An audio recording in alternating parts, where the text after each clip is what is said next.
Assalamualaikum warahmatullahi wabarakatuh.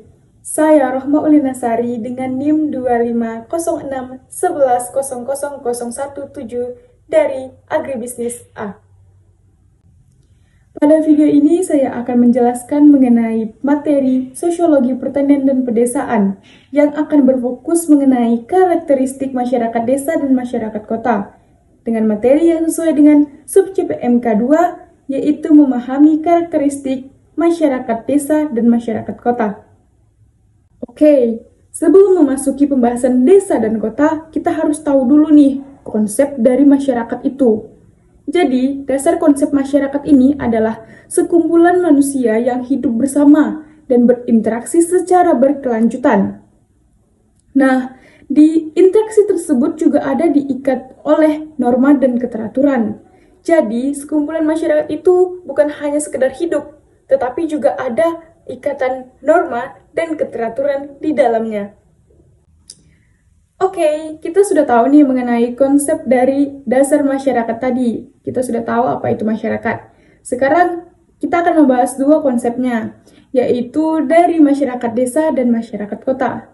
Kita akan membahas masyarakat desa terlebih dahulu, yang dikenal dengan konsep Gemenskap. Nah, apa sih ciri utama dari masyarakat desa? Jadi, masyarakat desa memiliki hubungan sosial yang lebih akrab dan emosional. Kenapa? Karena ikatan kekeluargaannya itu masih sangat kuat, solidaritasnya juga kuat, dan masih tertanam nilai-nilai tradisional seperti gotong royong, kerja bakti, dan sebagainya. Nah, karena ada kegiatan tersebut, maka ikatan kekeluargaannya lebih terjalin dan lebih akrab. Jadi, pada masyarakat desa, mereka akan lebih memilih ikatan atau hubungan kebersamaan dibandingkan pribadinya sendiri.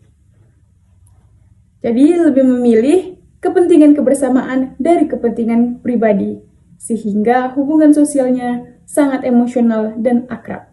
Oke, kita masuk ke bagian karakteristik dari masyarakat desa. Nah, ini bisa kita lihat dari beberapa poin seperti gotong royong, kerja bakti, musyawarah, dan mufakat. Lalu ada juga peran dari tokoh adat dan tokoh masyarakat. Nah, kelompok sosial di desa akan terbentuk secara alami karena adanya kedekatan emosional. Bisa kita lihat kalau hubungan ini akan berjangka lama. Karena bukan faktor dari organisasi atau bukan karena adanya kontrak atau kerja formal, tetapi karena ada hubungannya alami. Sehingga akan berjangka waktu lama karena adanya simpati dalam hatinya. Masyarakat desa forever. Berbeda dengan masyarakat desa, masyarakat kota dikenal dengan konsep Gesellschaft. Nah, masyarakat kota ini memiliki ciri khas hubungan sosial yang lebih fungsional dan rasional. Kenapa bisa dibilang begitu? Karena sifat dari masyarakat kota sendiri lebih ke individualistik, yaitu berorientasi pada kepentingan diri sendiri atau kepentingan pribadi. Jadi di kota itu banyak orang hidup berdampingan, tetapi tidak semuanya memiliki kedekatan sosial. Karena di sini sifatnya individualistik, sehingga mereka tidak memiliki kedekatan sosial yang tinggi. Untuk karakteristik masyarakat kota sendiri itu ditandai dengan adanya persaingan yang sangat tinggi. Karena di kota itu banyak atau ramai orang, tetapi berbeda-beda. Dan tujuannya itu kerja. Oke? Jadi adanya persaingan yang tinggi.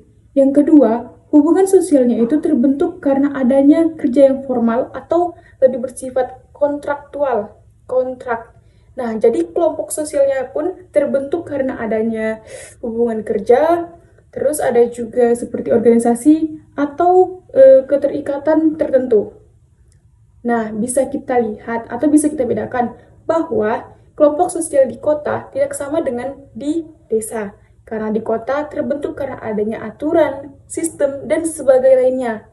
Tidak alami seperti yang ada di desa. Kalau kita bandingkan masyarakat desa dan masyarakat kota, bisa kita bandingkan seperti ini. Masyarakat desa itu lebih tinggi solidaritasnya. Lalu adanya kedekatan kebersamaan yang lebih kuat, nilai kekeluargaan, lalu nilai kebersamaan.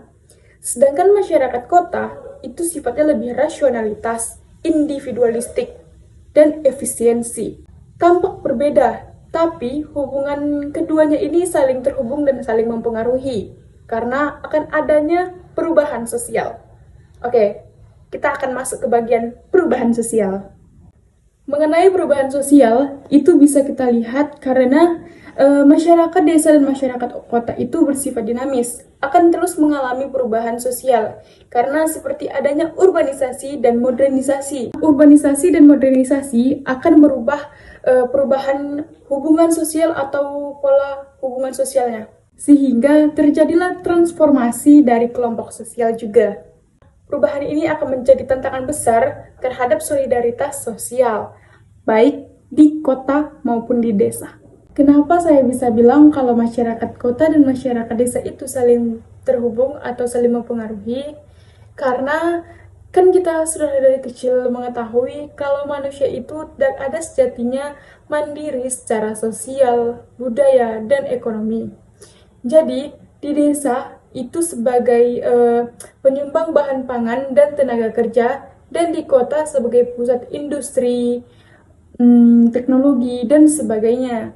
Oke, intinya kelompok tani yang ada di desa membutuhkan pedagang kota atau distribusi yang ada di kota, koperasi, dan sebagainya. Nah, kalau masyarakat kotanya sendiri membutuhkan masyarakat desa atau kelompok dari desa untuk memenuhi pangan dan sebagainya, kebutuhan sebagainya. Itulah hubungan keduanya sehingga saling terhubung dan mempengaruhi. Nah, meskipun keduanya berbeda, tetapi saling berhubungan dan saling mempengaruhi. Nah, sekian teman-teman. Kita sudah di akhir. Setelah saya jelaskan, semoga teman-teman paham. Begitulah mengenai karakteristik masyarakat desa dan masyarakat kota. Semoga bermanfaat dan mohon maaf apabila saya ada salah kata. Wassalamualaikum warahmatullahi wabarakatuh.